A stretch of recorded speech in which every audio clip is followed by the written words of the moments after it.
Previously on Cupid. Geet's world spins as she balances motherhood, secrets, and the tangled threads of a pretend marriage with Man Singh Khurana. But in chapter 23, the act begins to crack like sweet shock. A surprise honeymoon, a desperate escape plan, and a moment of truth that slips out before she can stop it. Can Geet keep up the facade, or is the line between pretending and feeling finally starting to blur? Hey story lovers, welcome back to the Velvet Story. If you've been following Geet and Man's fiery journey, buckle up, this chapter is full of twists, teasers, and one unexpected confession. Let's dive into chapter 23, Pretend. Geet went to her room with her heart pounding in her chest. This was something entirely new for her. She had never truly lived a married life before. The last time, she was alone, pretending. And this time, she was pretending again. A part of her felt guilty for the charade, but still, deep down, it felt good to do something for her so-called husband. She gently woke up Abhi. "Abhi baby, wake up," Geet said lovingly, brushing his soft hair. "Mama, Abhi don't want to go to school," he mumbled, half asleep, clinging to her. "But last night, you said you missed your friend Aki," she reminded him with a smile. "Mama, Abhi wants to stay with Mama." "Abhi, Mama also wants to stay with you." "But Miss Anu Mom said she's missing her best student in class," Geet said, kissing his forehead. "Mama, Abhi loves you," he whispered in his tiny, sleepy voice. "Mama loves Abhi too. And after school, Abhi will come to the office to see Mama again," she promised.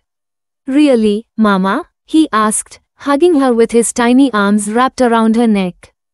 "Really, Abhi," she said, breaking the hug to kiss both of his cheeks. Abhi giggled and copied her, kissing her back on both cheeks.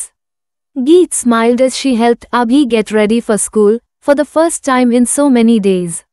Later, everyone gathered in the dining room. "Where is Man?" Dadi asked. Geet's heart skipped a beat, her lips pressing together nervously. "I'm here, Dadi Mom," Man said, entering the room and planting a kiss on Dadi's cheek. "And look at that, Dadi. Your sense of style is finally improving. I wore the outfit you picked out for me today," he said with a cheeky grin. "Really, Man? When have I ever lied to you, Dadi Mom?" he replied, winking. "Impressive."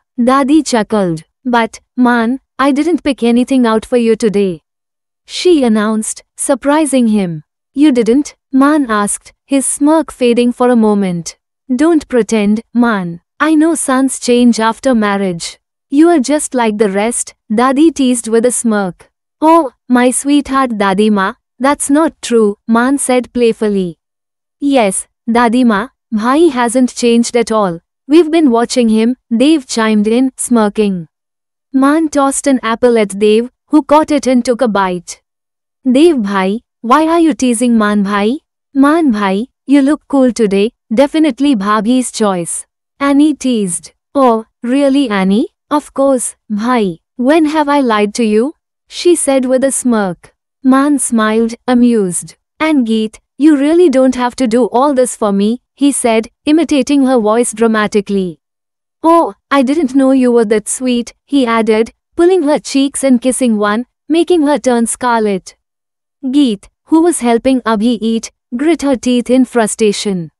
Man smirked at the sight of her red face, part embarrassment, part anger. "Dadi Mom, Annie, Geet's taste is always amazing. After all, she chose me. And I'm the best," Man said with arrogant flair. Geet wanted to smack his head. He was so full of himself. "What a way to compliment someone, Mr. Khurana," she said, narrowing her eyes in fury. He was definitely taking undue advantage of the situation. "Bhai, don't you know how to compliment a girl?" Dev teased. "Bhabhi, not only are you beautiful, but your taste is fantastic too." "Thank you, Dev," Geet replied, recognizing the tease but appreciating the support. "All right, stop it now and eat your breakfast," Dadi intervened. "Ma, I think it's time for them to go on a honeymoon," Amar suggested. "What?" both Geet and Man exclaimed in unison. "What's the problem, bete? You've been married for a while now. A little time away together will be good for you, Amar said warmly. Dad, I have important work here, and you can't handle clients alone, Maan quickly responded. Still stunned, while Geet remained frozen. When has Dad been alone, bro? Have you forgotten you have a brother? Dev asked with a grin. I can manage things here, for my loving bhai and beautiful bhabhi, he added mischievously. Maan shot him a glare that said, I'll kill you. I think Amar is right, Dadi agreed. But Dadi Ma, Abhi is still recovering, and I should stay here too, Geet stammered, trying to find an excuse. Geet, don't you trust us? Abhi will be perfectly safe here. Dadi assured her. It's not that, Dadi Ma. I do trust you, Geet said, forcing a smile. Then it's settled. You are both going on a honeymoon, Amar declared. Scene shift Maan's office. Maan bete, Geet is going to kill you with her bare hands. You are taking way too much advantage of this situation. And on top of that, I don't want to die a virgin, Maan muttered to himself.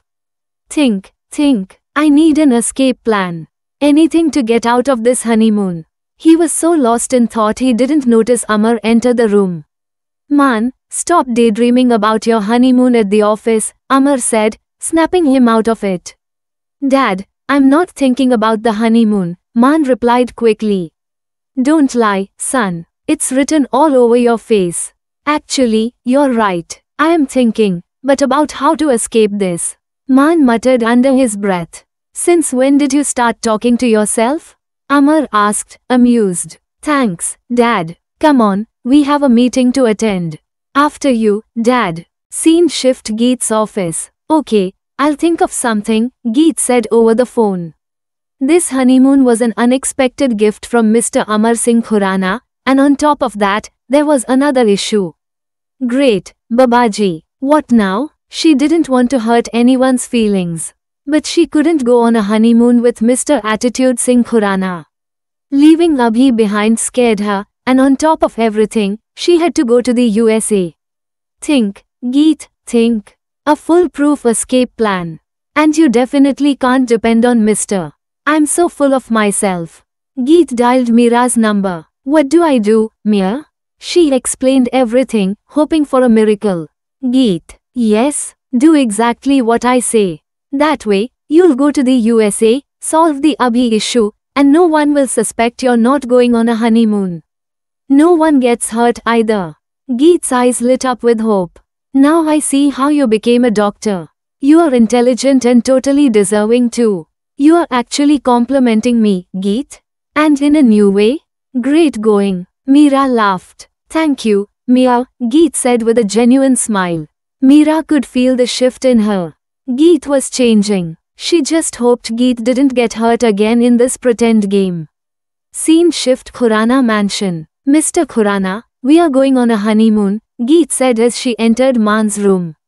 Come again, Geet? I didn't know you were so desperate, Maan teased, pulling her towards him and pinning her against his chest. She froze, stunned by his sudden move. His hand slid up from her waist, sending shivers down her spine. Her stupid body was reacting to him while her mind screamed in protest. Finally, her mind won the battle. She slapped his hand away, making him yelp.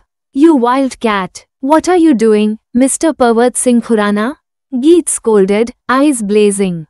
I'm just doing what we'll be doing on our honeymoon, he said with a mischievous smirk. We are not going on a honeymoon. Geet, first decide whether we are or not, Maan said, enjoying her confusion. Poor Geet had fallen right into his trap. Yes, we are going, she blurted out. Maan pulled her close again, his chest firm beneath her trembling hands. Then let me practice a little. I'm totally inexperienced, Geet, he said, fluttering his lashes dramatically. Oh really? Well, I'm a PhD holder in going on honeymoons, Mr. Khurana. If you are inexperienced, then I am too. She snapped without thinking. What, Geet? Maan asked, shocked. Geet closed her eyes, cursing her big mouth. Why can't I just shut up in front of him? It's his fault. If he didn't irritate me, I wouldn't have said that. I mean, whoa, she stammered. I don't understand that language, Geet. Ah, woo, I. Man repeated mockingly, but his mind was reeling. Is she? But how is that possible? She's a mother. Abhi calls her mama. Then why did she say? Geet searched her brain for a lifeline, a save, anything, but her brain had clearly decided it was on vacation. And she was on her own. As secrets slip and emotions stir, Geet and Man find themselves tangled in more than just a lie. Pretending was easy, until it started to feel real. What do you think? Was that just another blunder from Geet, or is the truth about to unravel? Let us know in the comments below. If you loved the drama, the sass, and that slow burning tension, don't forget to hit like, subscribe, and tap the bell so you never miss a chapter. This was the Velvet Story, where every page feels like poetry. See you in chapter 24.